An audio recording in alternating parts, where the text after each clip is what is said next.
Amigos y amigas, ¿cómo están? ¿Cómo les va? Espero que estén súper bien. Yo muy bien, pero se puede estar mejor. Y hoy vamos a estar muy bien porque tenemos un invitado de honor, un invitado de lujo.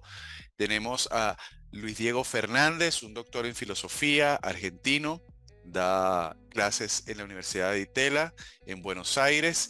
Y lo hemos llamado al canal porque tiene un libro muy interesante que vamos a discutir algunas cositas sobre él, que se llama Foucault y el liberalismo.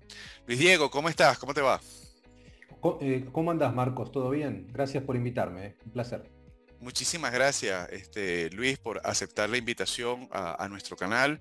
Foucault es uno de los pensadores que más tratamos en el canal dentro de los posmodernos, al igual que, como ustedes saben, a Derrida, a Nietzsche, e incluso desde hace ya un ratito estamos también tratando a Byung-Chul Han con bastantes textos.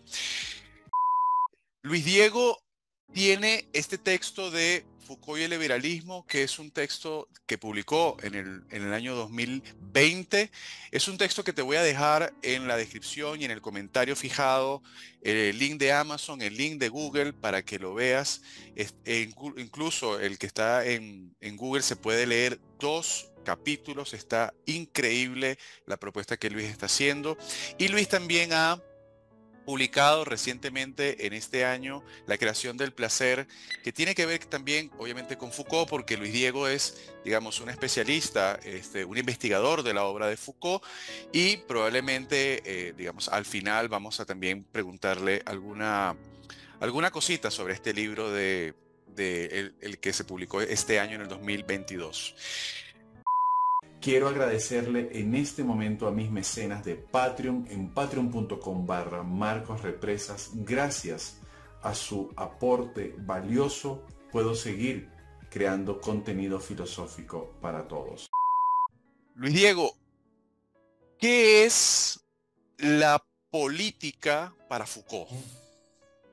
Es una buena pregunta. Quizá para responderla hay que pensar el tema del poder, ¿no? Como Ujú. se sabe, Foucault es un filósofo que pensó sistemáticamente el poder, sobre todo en, digamos, en la década del 70, en los 70. Antes no, antes pensaba más bien la cuestión del discurso, del lenguaje, en la década del 60. En la década del 70 su proyecto es pensar el poder y de allí llegamos a la política. ¿Qué es el poder para Foucault? Es productivo. Esta es la gran hipótesis que tiene Foucault. O sea, el poder produce, más que pensarlo en términos marxistas de represión. Ujú. Digamos, para Foucault cuando pensamos el poder hay que pensarlo además en términos de relaciones, no tanto el poder como un universal, ¿no? Sino más bien en términos de vínculos. Por tanto, el poder se verifica en la vida cotidiana, en los vínculos, no sé, entre un jefe y un empleado, un padre y un hijo. Es decir, cualquier tipo de relación es un vínculo asimétrico, por tanto es una relación de poder. Entonces, lo que uno podría decir es que la política para Foucault, en este sentido, es una micropolítica. O sea, también hay que salir un poco de ese esquema de la política pensada en términos estatalizantes. A veces Ujú. cuando uno habla de la política, piensa directamente en el Estado, en el presidente, el emperador, Ujú. digamos, en esa dinámica de una gran como figura, ¿no?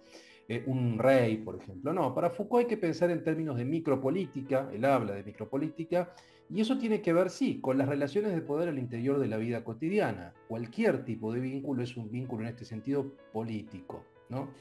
Entonces, creo básicamente que la política tiene que ver con las prácticas, no tanto con la política representativa. Acá donde se ve también es cierto germen como anarquizante. Foucault es un pensador más anarquizante, más libertario en ese sentido, ¿no? Salir un poco del eje del Estado para pensar que el poder interviene en todo tipo de relación, ¿no? Esta sería como una primera idea al respecto. Este texto, digamos que hace como un pivotaje del discurso a- al poder. ¿Lo Ujú. veríamos específicamente en Vigilar y Castigar? ¿O Y ves que, por ejemplo, claro, porque él viene, digamos, de la historia de la locura, viene el nacimiento de la clínica, viene con Palabras y las cosas, donde el hombre ha muerto, viene con Arqueología del poder y el orden del discurso? Después, ya vemos ahí, incluso en la arqueología del saber, vamos a ver que él propone, él abre la puerta a otras arqueologías, ujú. pero es Vigilar y Castigar el texto que abre esa nueva, digamos, faceta en la inquietud de Foucault.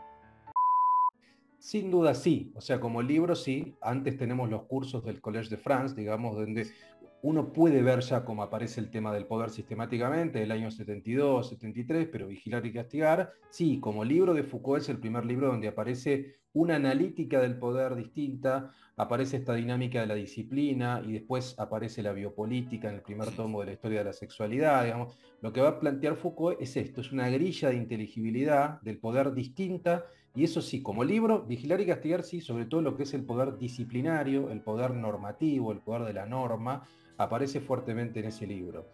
Antes Foucault se movía básicamente en términos de discurso, de la episteme, que es el Ujú, concepto fundamental de las palabras y las cosas. ujú. Entonces lo que ahí Foucault buscaba era ciertas regularidades discursivas, de lo dicho, de lo no dicho, pero faltaba la cuestión del poder. Esa cuestión del poder, y eso implica un cambio en términos metodológicos, aparece en Vigilar y Castigar con la genealogía. Cuando habla de arqueología es sobre todo análisis de discurso. Genealogía ya implica el cuerpo, las instituciones, que él en verdad no usa ese término, sino habla de dispositivos, sobre Ujú. todo, que es un concepto técnico fundamental.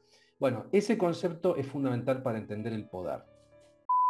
Quiero hacer esta breve pausa para decirte que ya está publicado en Amazon mi trilogía filosófica llamada La Guerra Perpetua. Es un análisis Foucaultiano del poder, del saber y de cómo, sobre todo, se puede hacer resistencia al poder.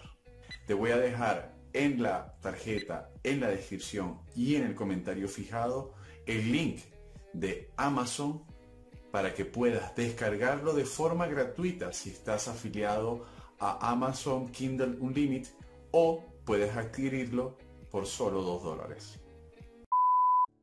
¿Qué, para, digamos, como vamos a entrar en la temática de lo liberal en Foucault, Uh -huh. quisiera preguntarte, Luis, para la audiencia que probablemente por allí no tenga claro qué es el liberalismo, quiero preguntarte acerca de esto. En líneas generales, ¿qué es el liberalismo? Para que después podamos abordar acerca del liberalismo en Foucault. Pero en líneas generales, ¿qué es el liberalismo? Que hoy, digamos, en Hispanoamérica cada vez está sonando un poquito más, digamos, vemos referentes liberales ahora cada vez más, o Uh -huh. referentes ya, digamos, cercanos, digamos, como primos hermanos de los que son los libertarios o los paleolibertarios. Pero, ¿qué es el liberalismo en última instancia?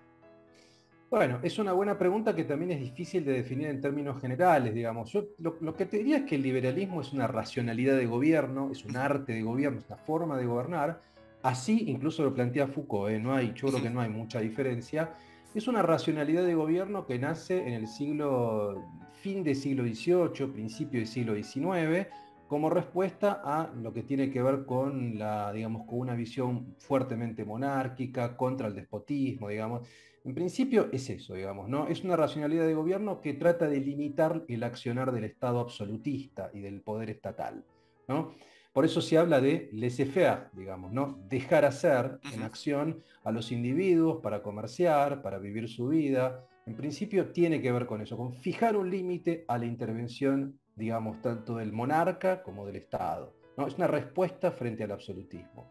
Y en ese sentido, por supuesto, ahí aparece ciertos elementos fundamentales como la Declaración de los Derechos del Hombre. Ujú. Hay que ver cada revolución, por supuesto es distinta a la Revolución Inglesa, a la Revolución Francesa, a la Revolución Estadounidense, tiene sus particularidades, pero lo que tienen en común es esto, digamos, no es una afirmación de la autonomía del individuo y de la igualdad ante la ley en un punto, ¿no?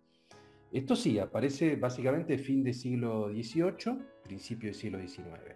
Foucault se para ahí, ¿no? Para Ujú, analizar la cuestión liberal en este curso que es el nacimiento de la biopolítica del 79, donde él piensa sistemáticamente esto, y básicamente lo piensa así también, ¿no? Como una racionalidad de gobierno distinta. Es una forma de gobierno distinta que se oponía a la razón de Estado, que es la razón más monárquica anterior, ¿no? Me encanta poner esto en palestra porque regularmente cuando uno piensa a los liberales, piensa en términos, o liberalismo lo piensa en términos económicos. Claro. Y tú no los acabas de descolocar desde el punto de vista filosófico político, o sea, no lo estás diciendo desde el punto de vista económico.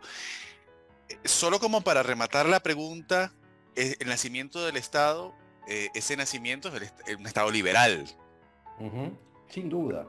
Sí, y esa gubernamentalidad de la que nos está hablando, esa razón del gobierno, pues nace con el liberalismo. Amigos y amigas, muchísimas gracias por quedarte hasta el final de esta conversación tan buena, tan nutrida que hemos tenido con Luis Diego Fernández, que nos ha dado un panorama bastante cercano al autor, a Michel Foucault, a su obra, que lejos y muy lejos de tratar de lavarle la cara a Michel Foucault, estamos tratando de acercarnos a tener una mirada muy cercana, sin sesgo, y que ustedes van a tener la oportunidad de estar en contra o a favor, pero nuestra idea es como plasmar qué es Foucault con este tema liberal, quién es Foucault, cuál es su pensamiento, y que podamos tener una posición. Cualquiera que tenga, ten la posición que quieras, pero hay que tener los datos claros, por lo menos. Luis Diego, quisiera darte el micrófono para que puedas despedir el canal, despedir a la audiencia. Muchísimas gracias por aceptar esta invitación. Ha sido para mí una conversación muy, muy nutrida. Te doy la palabra para que le despidas el canal. Es un placer para mí, Marcos, así que, no, bueno, siempre es bueno tener esta posibilidad de hablar sobre la filosofía de Michel Foucault. Para mí es una de las filosofías más importantes del siglo XX, independientemente de los posicionamientos que cada uno tenga. Como vos decís, hay que entender los aportes que hizo Foucault. A mi juicio, un aporte central es su analítica del poder. Es fundamental, y eso me parece que su analítica del poder uno puede ser de izquierda, de centro, de derecha, y es aplicable. El propio Foucault decía que su filosofía era una caja de herramientas de la cual uno podía tomar una suerte de martillo, algún destornillador, y usarlo en un sentido u otro. O sea, él pensaba más que en lectores, en usuarios, que uno puede usar la filosofía en un sentido u otro. Por eso a veces es problemático, ¿no? Porque uno puede usar un concepto por izquierda o por derecha, pero es el propio autor, es el propio Foucault el que habilitó ese uso. Entonces yo invito a que cada uno haga uso de esa caja de herramientas. Muchísimas gracias, Luis. Vamos a vernos en el próximo video porque vamos a tener a Luis Diego pronto. Así que muchísimas gracias. Nos vemos en el próximo video. Gracias.